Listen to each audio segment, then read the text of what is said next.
বন্ধুরা, আমরা যারা গ্রামে থাকি আমরা কিন্তু গবাদি প্রাণী বাড়িতে রেখেই থাকি। কারোর বাড়িতে হয়তো একটা গাই গরু রয়েছে, আবার কেউ হয়তো ছাগল পুষছেন বা অন্যান্য হাঁস মুরগি পুষছেন। তো এই গবাদি প্রাণীকে রক্ষা করাটা আমাদের একটা বিরাট দায়িত্ব। কিন্তু তা রক্ষা করতে গেলে যে জিনিসটা দরকার যে টিকাকরণ, কারণ টিকাকরণের মধ্য দিয়েই কিন্তু গবাদি প্রাণীর মধ্যে একটা প্রতিরোধক ক্ষমতা জন্মায় রোগের বিরুদ্ধে।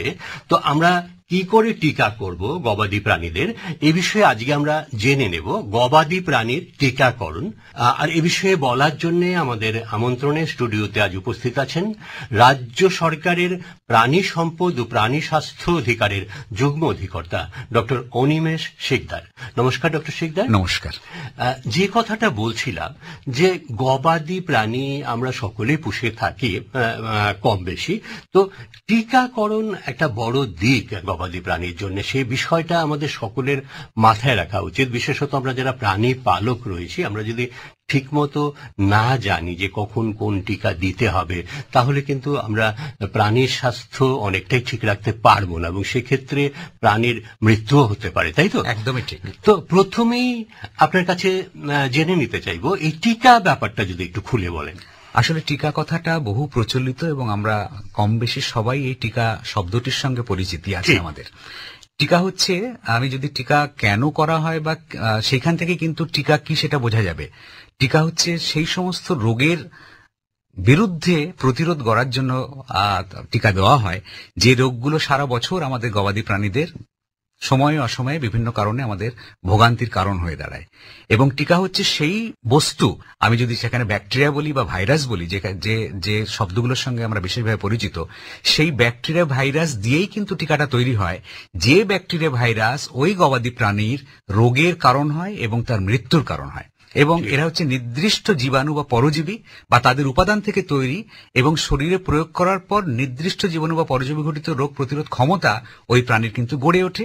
অর্থাৎ আরো নির্দিষ্টভাবে যদি বলতে পারি, সেটা হচ্ছে বিশেষ একটি জীবাণু, যে জীবাণুটা ওই প্রাণীর রোগ তৈরি করে, সেই জীবাণুটার ক্ষমতা কমিয়ে তার শরীরে প্রয়োগ করা হয়, যে প্রয়োগের ফলে সেই জীবাণুর কিন্তু রোগ তৈরি করা, সৃষ্টি করার ক্ষমতাটা আর থাকে না, কিন্তু রোগের বিরুদ্ধে প্রতিরোধ তৈরি করার মতো একটা পরিস্থিতি সে শরীরে তৈরি করে। অর্থাৎ পরবর্তী সময়ে ওই জীবাণু দ্বারা কিন্তু ওই প্রাণীটি আক্রান্ত হলেও, কিন্তু আক্রান্ত হওয়া মানে যদি সে সামনাসামনি মুখোমুখি হয়, সে শরীরে প্রবেশ করলেও কিন্তু সেই প্রাণীটিকে আক্রান্ত করতে পারবে না, কারণ তার শরীরে ইতিমধ্যে টিকার মাধ্যমে প্রতিরোধ ক্ষমতা তৈরি হয়ে রয়েছে।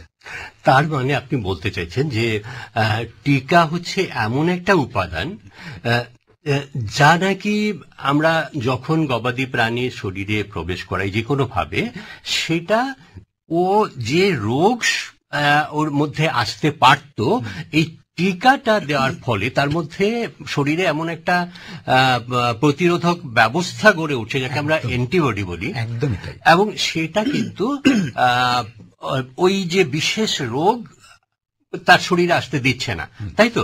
তাই এই যে টিকা কথা আমরা বলছি, যে টিকা করলে প্রাণীর স্বাস্থ্য বা উৎপাদন কি কোনোভাবে ব্যাহত হতে পারে? দেখুন, এটা নির্ভর করে সেই প্রাণীটির স্বাস্থ্যের পরিস্থিতি কিরকম ছিল টিকাকরণের সময়, তার উপর অনেকটা নির্ভর করে। সাধারণত টিকা প্রয়োগ করা হয় কোনো নির্দিষ্ট জীবাণু বা পরজীবীর বিরুদ্ধে রোগ প্রতিরোধ করার জন্য। এতে স্বাস্থ্যহানির কোনো রকমের কোনো সম্ভাবনা কিন্তু থাকে না। তবে এখানে যদি দুর্বল অথবা অসুস্থ প্রাণী বা পাখির টিকাকরণ যদি আমরা করতে চাই, আমরা যদি প্ল্যান করি বা পরিকল্পনা করি, তাহলে আমি বলবো প্রাণীপালকদের অবশ্যই আপনারা নিকটবর্তী প্রাণী চিকিৎসকের পরামর্শ অবশ্যই নেবেন। এবং প্রাণীর যে উৎপাদন, অর্থাৎ আমি গরু গাভীর ক্ষেত্রে যদি দুধের উৎপাদন ভাবি, মুরগির ক্ষেত্রে যদি ডিমের উৎপাদন ভাবি, এই উৎপাদনের ক্ষেত্রে কিন্তু প্রত্যক্ষ প্রভাব একেবারেই নেই টিকার। অর্থাৎ টিকা করলে কিন্তু উৎপাদন কোনো রকম ভাবে ব্যাহত হয় না। তবে কিছু কিছু ক্ষেত্রে যদি প্রাণী যদি দুর্বল থাকে বা অন্য কোনো অসুবিধা তার শরীরে থেকে থাকে, সামান্য কিছু প্রভাব পড়লেও পড়তে পারে, কিন্তু সেই প্রভাবটা কিন্তু অত্যন্ত ক্ষণস্থায়ী। অর্থাৎ টিকাকরণের ফলে যদিও বা কোনো প্রভাব পড়ে, সেটা কিছু সময়ের জন্য, 1-2 দিন বা অল্প সময়ের জন্য থাকে, তারপরে কিন্তু আবার একেবারেই পুনরায় সে আগের অবস্থাতেই ফিরে আসে সেই প্রাণীটি। অর্থাৎ এই ক্ষেত্রে প্রাণী পালকদের যে টিকার সম্পর্কে কোনো ভীতি বা সেরকম কিছু ভাবনা মনে রাখা একদম উচিত নয়, তাই তো? একদমই না, একদমই না। তো প্রাণী পালককে ভাবতে হবে যে নির্দিষ্ট সময়ে নির্দিষ্ট কোনো রোগের জন্য যদি টিকা করা জরুরি হয়, সেটা প্রাণী চিকিৎসকের সঙ্গে কথা বলে একদম বিন্দুমাত্র ভয় না পেয়ে টিকা করিয়ে নেওয়া, তাই তো? একদম। একটু যদি বলেন যে টিকাকরণের আগে প্রাণী পালকদের কি দরকার? প্রথম কথা, টিকাকরণের আগে তো আপনিও বলেছেন এবং আমাদের এটা গাইডলাইনের মধ্যেই আছে যে টিকাকরণের আগে সেই প্রাণীপালক কিন্তু নিকটবর্তী প্রাণী চিকিৎসকের সঙ্গে কথা বলেই টিকাকরণের পরিকল্পনা করবেন। ঠিক। এবং টিকাকরণের পূর্বে যে জিনিসটা বিশেষভাবে দেখার, যে প্রাণীপালককে জানাতে হবে পশু চিকিৎসককে যে প্রাণীটি সদ্য কোনো রোগে আক্রান্ত হয়েছিল কিনা। চিকিৎসক কিন্তু সেই অনুযায়ী সিদ্ধান্ত নেবেন টিকা করা যাবে কিনা। এছাড়া টিকা করার আগে কৃমিনাশক ওষুধ, অর্থাৎ কৃমির ওষুধ যেগুলো আমরা বলি প্রাণীদের, সেই কৃমিনাশক ওষুধ কিন্তু মাত্রা অনুযায়ী প্রয়োগ করতে হবে। সাধারণভাবে কৃমি থাকার ফলে প্রাণী বা প্রাকৃতি অপুষ্টি বা রক্তাল্পতার শিকার হয়। এছাড়া কৃমি থেকে বিষাক্ত পদার্থ যেগুলো নির্গত হয়, যা ওই প্রাণীর প্রতিরোধ ক্ষমতা হ্রাস করে দেয়। একই সাথে টিকা করলে টিকার প্রতিরোধ ক্ষমতা গড়ে তোলার ক্ষমতাও ব্যাহত হয় যদি সেই প্রাণীটি কৃমিতে আক্রান্ত হয়ে থাকে। এটা অত্যন্ত গুরুত্বপূর্ণ একটি বিষয়। অর্থাৎ প্রাণীর চিকিৎসক কিন্তু নির্দিষ্টভাবে ওনাকে পরিকল্পনা করে দেবেন যে টিকাকরণের আগে সেই প্রাণীটিকে কৃমিনাশক ওষুধের মাধ্যমে তার কৃমি নাশ করে তারপরে টিকাকরণের পরিকল্পনা তৈরি হয়। আচ্ছা, আরেকটা বিষয় আপনার কাছে জানতে চাইবো যে কখনো সখনো তো এমনটা হয়েই থাকে যে গাভী মনে করুন বা অন্য কোনো প্রাণী, তার শরীরটা হয়তো ঠিক নেই বা ভাবছে প্রাণী পালক যে তার হয়তো জ্বর হয়েছে বা কিছু, তো সেই সময়ে ওনারা কি করবেন? প্রাণী চিকিৎসকের সঙ্গে কথা বলেন? অবশ্যই, এবং কারণ আমাদের একদম নির্দিষ্টভাবে আমাদের যে গাইডলাইন যেটা, সেখানে হয়তো অসুস্থ প্রাণীকে কিন্তু টিকা করা যায় না। সুতরাং জ্বর বা অন্যান্য অসুখ যদি হয় তাহলে প্রাণী চিকিৎসকই ঠিক করবেন, সিদ্ধান্ত নেবেন যে সেই প্রাণীটিকে সুস্থ করে তোলা, সুস্থ করে তারপরেই তাকে টিকাকরণ বা ভ্যাকসিনেশনের প্রোগ্রামের মধ্যে আনতে হবে।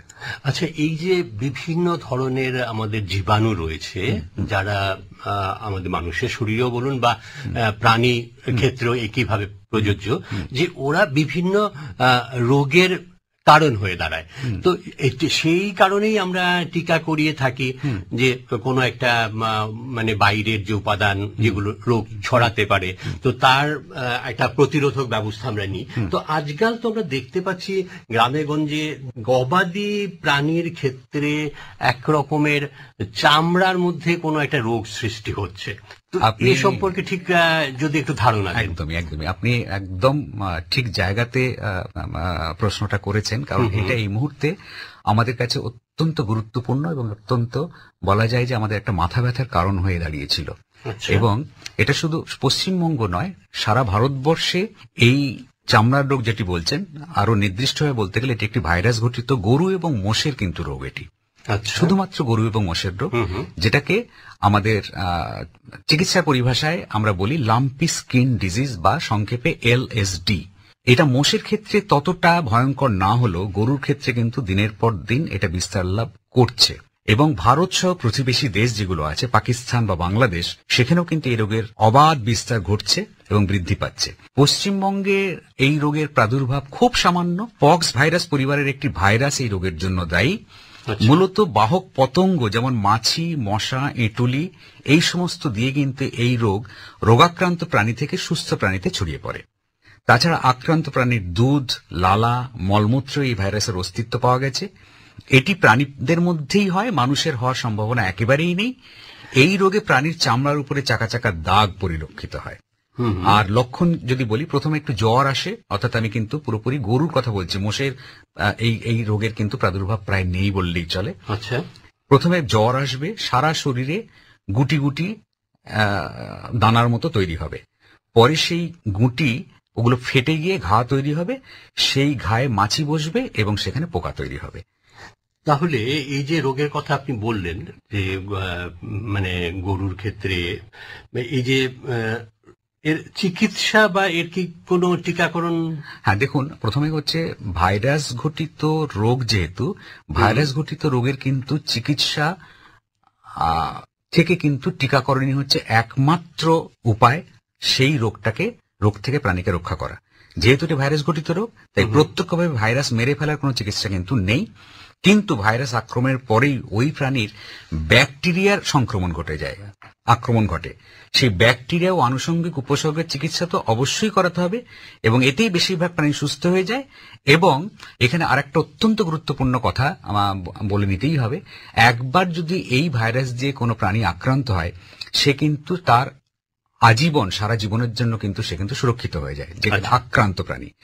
আর যেগুলো আক্রান্ত নয় সেই প্রাণীকে কিন্তু আমাদেরকে ভ্যাকসিন করতে হবে। এবং এই মুহূর্তে সেই ভ্যাকসিনেশন প্রোগ্রাম কিন্তু কার্পেট ভ্যাকসিনেশন, অর্থাৎ 100% ক্যাটল পপুলেশন, 100% যে গরুর যে সংখ্যা আমাদের এখানে রয়েছে, সেই গরুকে পুরোপুরি কার্পেট ভ্যাকসিনেশনের আওতায় কিন্তু এই লাম্পি স্কিন ডিজিজের ভ্যাকসিন কিন্তু পশ্চিমবঙ্গে চলছে।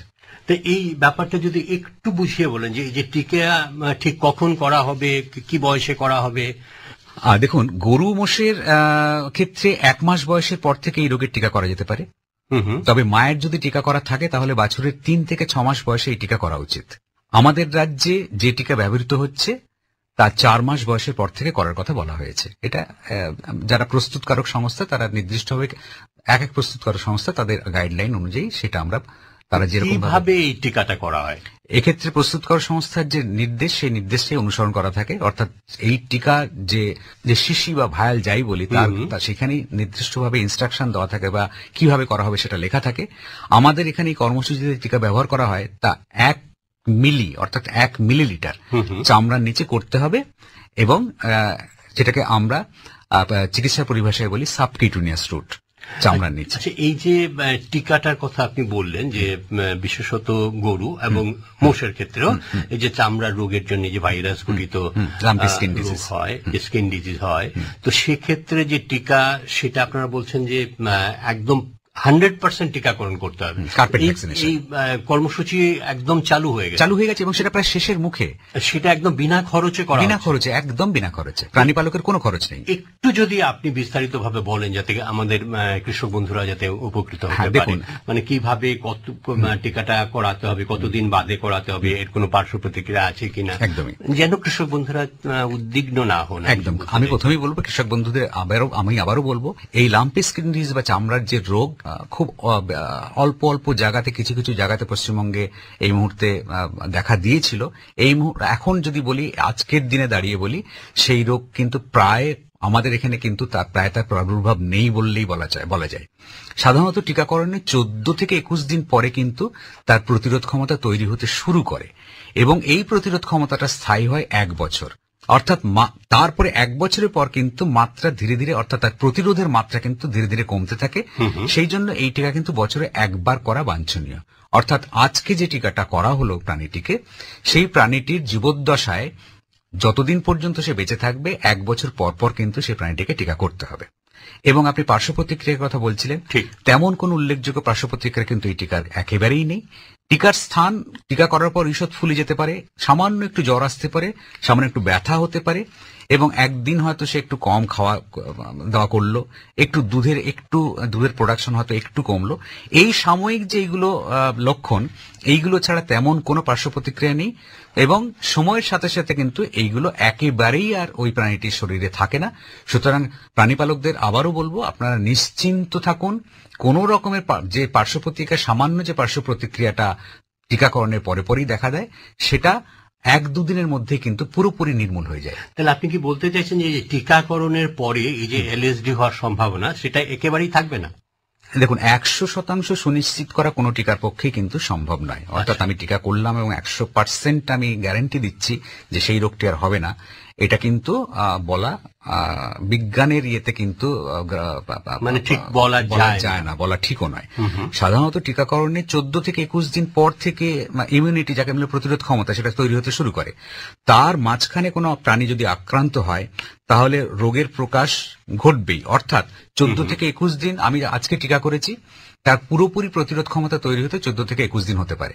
কিন্তু যদি এর মাঝখানে যদি প্রাণীটি ওই ভাইরাস দিয়ে আক্রান্ত হয় ফ্রেশ, অর্থাৎ তার শরীরে পুরোপুরি প্রতিরোধ ক্ষমতা তৈরি হওয়ার আগেই যদি সে আবার আক্রান্ত হয়, তাহলে কিন্তু একটা সম্ভাবনা থাকলেও থাকতে পারে। এছাড়া আরো বহু কারণ আছে একটি টিকা 100% সফল না হওয়ার ক্ষেত্রে, যেমন টিকাকরণের স্থান, মাত্রা, সময়, প্রাণীর শারীরিক অবস্থা, টিকা প্রদানকারীর প্রযুক্তিগত দক্ষতা, টিকার সংরক্ষণ এবং সংবহন প্রভৃতির কোনো একটি হেরফের হলে টিকার সফলতার হার কম বেশি হতে পারে। আচ্ছা, আমরা যদি ভাবি যে এই টিকাকরণ ছাড়া এই যে এলএসডি রোগ দমন, নিয়ন্ত্রণ বা প্রতিরোধ করব, তার কি কোন সম্ভাবনা রয়েছে? হ্যাঁ, অবশ্যই। যে প্রথমত গণটিকাকরণের মাধ্যমে এই রোগ দেশ থেকে নির্মূল করা যেতে পারে। এই সেই কর্মসূচি কিন্তু আমাদের রাজ্য সরকার এবং কেন্দ্রীয় সরকার উভয় মিলে কিন্তু এই কর্মসূচি নেওয়া হয়েছে, গণটিকাকরণ, যেটাকে আমরা কার্পেট ভ্যাকসিনেশন বলছি। এছাড়া আরো কয়েকটি ব্যবস্থা অবশ্যই মানতে হবে। তার মধ্যে আমি যদি পরপর গুরুত্ব অনুযায়ী কিন্তু আমি পরপর যদি বলতে থাকি, সেগুলো হচ্ছে সংক্রমিত প্রাণীকে সুস্থ প্রাণীদের থেকে আলাদা রাখতে হবে। এটা কিন্তু যে কোনো রোগের ক্ষেত্রেই কিন্তু প্রযোজ্য। প্রাণীপালকরা এবং অনেক প্রাণীপালক কিন্তু এই বিষয়ে যথেষ্টভাবেই অবগত আছেন এবং তারা কিন্তু এটা ফলোও করেন।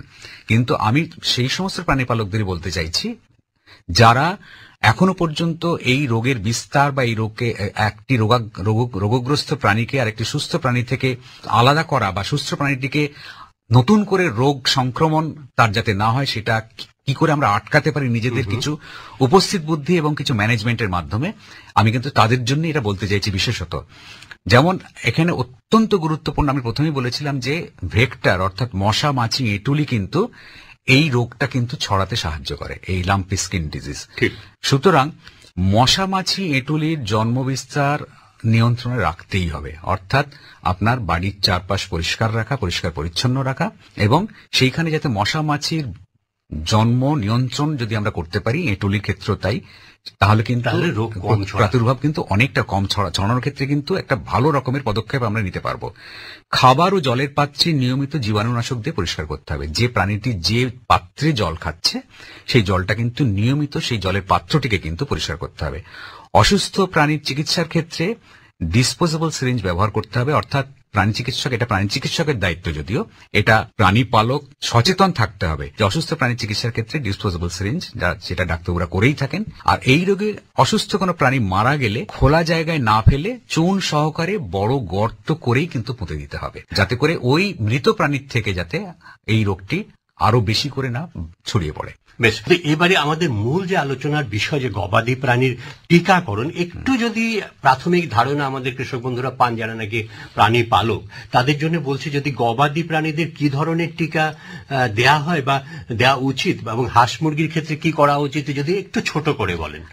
আচ্ছা, আমি আলাদা আলাদা করে আমি বলার চেষ্টা করছি।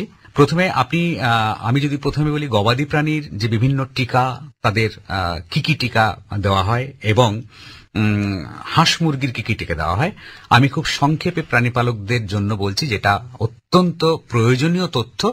আমি প্রথমে গবাদি প্রাণীর কথা যদি বলি, সেখানে আমরা বলি অ্যানথ্রাক্স ভ্যাকসিন আমরা করি, ব্ল্যাক কোয়াটার ভ্যাকসিন করি, হেমোরেজিক সেপ্টিসিমিয়া, তাই গলা ফোলা বলি, সেই রোগের ভ্যাকসিন করি।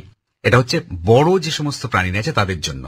আমরা ছাগলকে করি কি ভ্যাকসিন, সেটা হচ্ছে আমরা পিপিআর ভ্যাকসিন করি এবং গোট পক্স ভ্যাকসিন করি। আমরা হাঁসের ক্ষেত্রে কি করি, হাঁসের ক্ষেত্রে আমরা ডাক প্লেগ করি এবং ডাক প্যাস্তুরেলা করি। আর মুরগির ক্ষেত্রে আমরা রানীক্ষেত এবং ফাউল কলেরা এই ধরনের ভ্যাকসিনগুলো করি। এবং সেইখানে আমি প্রথমে যদি বলি গবাদি প্রাণীর বড় যে প্রাণী তাদের যে ভ্যাকসিনগুলো, সেগুলোর যদি বলি তাহলে সেখানে বলতে হবে আপনাকে, ধরুন অ্যানথ্রাক্সের কথা যদি বলি, সেখানে হচ্ছে 1 ml ডোজ, এবং ব্ল্যাক কোয়াটারের ক্ষেত্রে তার ডোজ হচ্ছে 5 ml, হেমোরেজিক সেপ্টিসিমিয়া তারও ডোজ কিন্তু 5 ml। আর এইগুলো সাধারণত যে সমস্ত ভ্যাকসিনেশন প্রোগ্রাম সরকার নির্ধারিত যে দিনগুলোতে হয়, যে ক্যাম্প হয়, প্রাণী স্বাস্থ্য শিবির হয়, সেই শিবিরের মাধ্যমে যেমন করা হয়, তেমনি প্রাণী চিকিৎসা কেন্দ্র যেগুলো আছে সেগুলোর মাধ্যমে কিন্তু এই করা হয়ে থাকে। তাহলে একটা জিনিস এখানে খুব পরিষ্কার, যে সমস্ত প্রাণী পালক রয়েছেন তারা যদি তাদের কাছাকাছি যে প্রাণী স্বাস্থ্য কেন্দ্র রয়েছে সেখানে কিন্তু এই ব্যাপারে যোগাযোগ করলে আপনারা বিস্তারিত জানতে পারবেন। এবার আমরা একটু জেনে নেব যে পাখিদের ক্ষেত্রে, সেটা তো হাঁস মুরগি বা যে কথাগুলো বলছিলেন সাধারণত খুবই মানে আমরা খুব সহৃদয়তার সঙ্গে এদেরকে পালন করি, তো সেক্ষেত্রে ভ্যাকসিনেশন শিডিউলটা যদি একটু আমাদের বলে দিন। একদম, দেখুন, পাখি আমাদের রাজ্য সরকারের বিভিন্ন প্রকল্পের মাধ্যমে এই পাখির বিতরণ, আমাদের মুরগি বিতরণ যেটা বলি, সেই মুরগি বিতরণ কিন্তু সারা বছর ধরে বিভিন্ন প্রকল্পের মাধ্যমে হয়ে থাকে এবং প্রায় 1 কোটির কাছাকাছি পাখি বিতরণ করা হয়। এবং গ্রামীণ অর্থনীতিতে এই পাখি আমাদের যে সমস্ত পাখি ডিম পাড়া মুরগি আমাদের গ্রামীণ বাড়িগুলোতে পোষা হয়, তাদের অর্থনৈতিক স্বনির্ভরতার জন্য এটা একটা অত্যন্ত গুরুত্বপূর্ণ বিষয়, এবং সেখানে এই ভ্যাকসিন কিন্তু বা টিকা কিন্তু অত্যন্ত জরুরি একটা অঙ্গ। আমি যদি এজ গ্রুপ ধরে বলি, একটা পাখি কথা বলছি, অর্থাৎ পাখি বলতে আমি এখানে মানে করব মুরগি, হাঁস এবং টার্কি।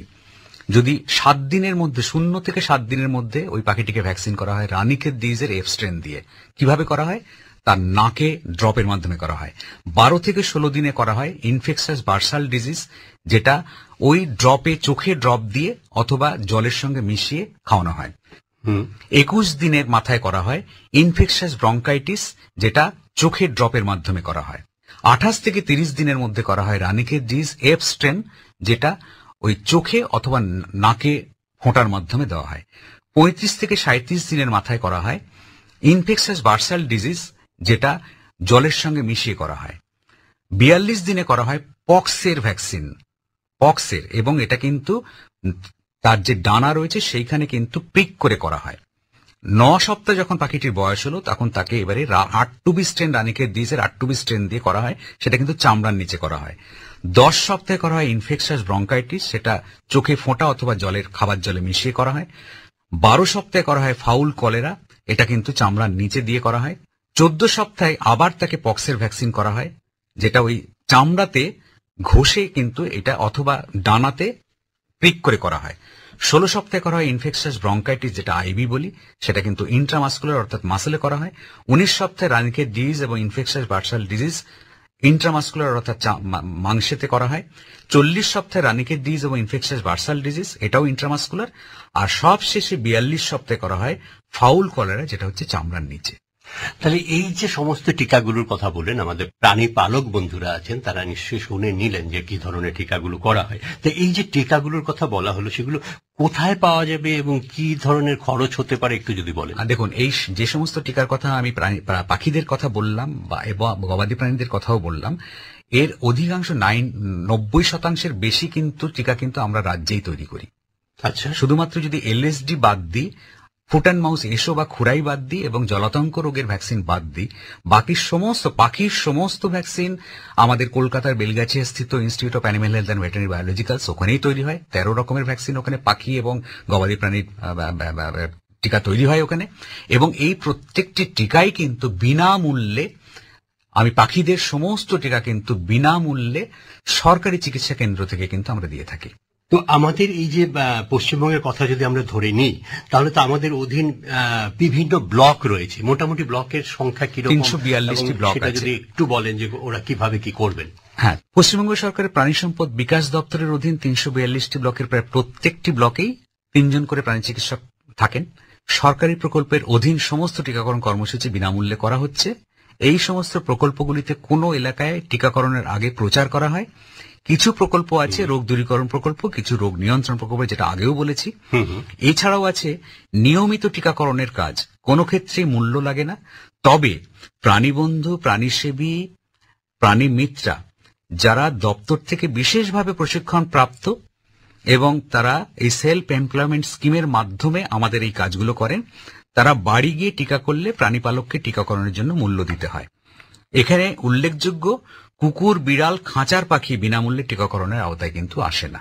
আচ্ছা, তাহলে একটা জিনিস আমরা বুঝে গেলাম আজকের এই আলোচনা থেকে, যা উঠে আসলো, যে সমস্ত শ্রোতা বন্ধু, বিশেষত প্রাণীপালক বন্ধুরা যারা আজকের অনুষ্ঠান শুনলেন, যে গবাদি প্রাণীর ক্ষেত্রে, অর্থাৎ যে সমস্ত প্রাণী আমরা গৃহপালিত, গৃহে খুব আদরের সঙ্গে তাদের পালন করে থাকি এবং তাদের থেকে আমরা একটা পারিবারিক পুষ্টির যোগানো পাই, তাদের যদি আমরা ঠিকঠাক ভাবে লালন পালন করতে চাই এবং এটা যদি বজায় রাখতে চাই, তাহলে কিন্তু এই টিকাকরণটা করতেই হবে। তাই তো? বিকল্প নেই, টিকাকরণের কোনো বিকল্প নেই।